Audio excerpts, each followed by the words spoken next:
Hi, my name is Natalie Lamb, and I'm really fortunate to be the rising star for the East for 2020 with the Institute of Water. And so far, it has been a great opportunity. I first signed up because I really wanted to explore the wider water industry, see what else was out there outside of my own team, outside of my own research, find out what there was out there. And the second reason that I wanted to join was I met the previous cohort and I really wanted that group of people, that support system behind me, encouraging me, all interested in the same area and progressing at the same rate in our careers. So for me, it was both about meeting people outside of my team and meeting people in terms of the other rising stars. So I was really glad that I was chosen, and it's been a great opportunity so far, and I'm looking forward to the rest of it. Now, what do I actually do in my normal day-to-day life? So I am a PhD researcher. I'm in the final year of my PhD, and I'm working with both Anglian Water and the University of Sheffield to get this PhD done. So yes, that does mean I'm going to be Dr. Lamb at some point in the near future, which is very exciting. So what am I actually doing? Right now in the UK, we use a lot of chemicals to treat and distribute our water. These chemicals do work, but for the future sustainability of water for future generations, we need to look at what we're doing and try and improve it, try and tweak it in small ways.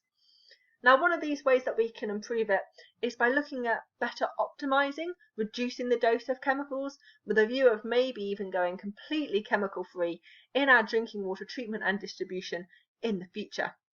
One of these chemicals is chlorine. Chlorine really works. We've not had any major outbreaks of any waterborne diseases in the UK for a very long time. We're very fortunate in that fact. Our water is highly compliant to very stringent regulations, so we're very lucky to have it this way.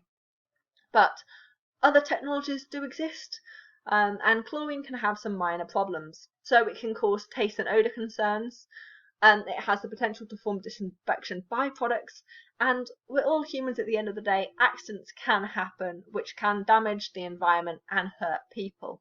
So that is chlorine. Another example of a chemical that we're using right now is phosphate, orthophosphoric acid. So phosphate forms a protective layer around the inside of lead pipes to make sure none of that lead gets off the pipe itself and enters people's bodies where lead is actually toxic. Phosphate really works. It really stops that lead, and we have very, very strict lead rules at the customer tap in the UK which are not broken. So it does a great job. However, the big problem with phosphate is it's a finite resource. So in the future, it's going to be gone. There's not going to be any more left of it. We're not entirely sure when that's going to happen. Some scientists say that it'll be as soon as in the next 50 years, but we're not sure how many reserves there are out there really, and how much of this is left.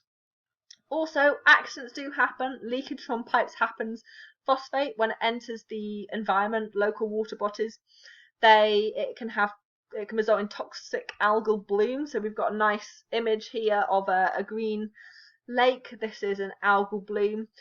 So all the other organisms within that water body will potentially be killed off, and it can be toxic to animals and to humans, eutrophication. So it is expensive, it is running out, making it even more expensive, and we've got no proper alternative at the moment for lead control really. So that's another chemical that we've got.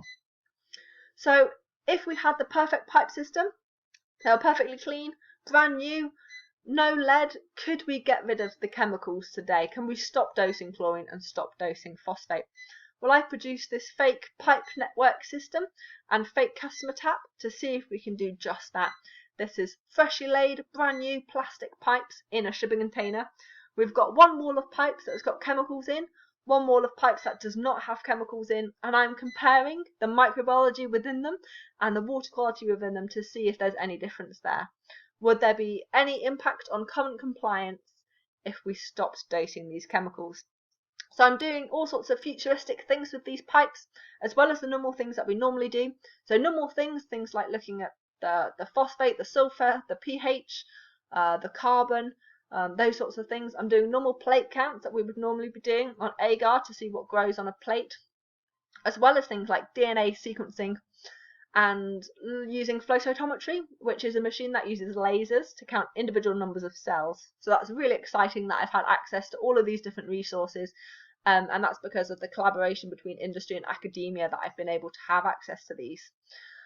So yeah, can we turn off these chemicals today? I'm looking at both the water running through the pipes. I'm looking at the pipe wall as well. I've got sections of pipe wall that I can remove and analyse as well. And I've actually got 2 of these shipping containers, one on a groundwater site because the water quality is supposed to be more stable, less variant, better, and a surface water site which is more likely to have more variance in terms of seasonality and that sort of thing. So yeah, we're going to be comparing the water if chemicals used and if not chemicals used to see what the impact is on dosing these chemicals. That was a whistle-stop tour of my research. I've spent a number of years on this now, so come on, find out more about my work. I've got Twitter, I've got Instagram, I've got a blog, and just contact me on LinkedIn or whatever platform and I will tell you more. Really exciting to be the Institute of Water Rising Star for the East. Really looking forward to this opportunity, and thank you very much for coming and listening to me talk today. Thanks.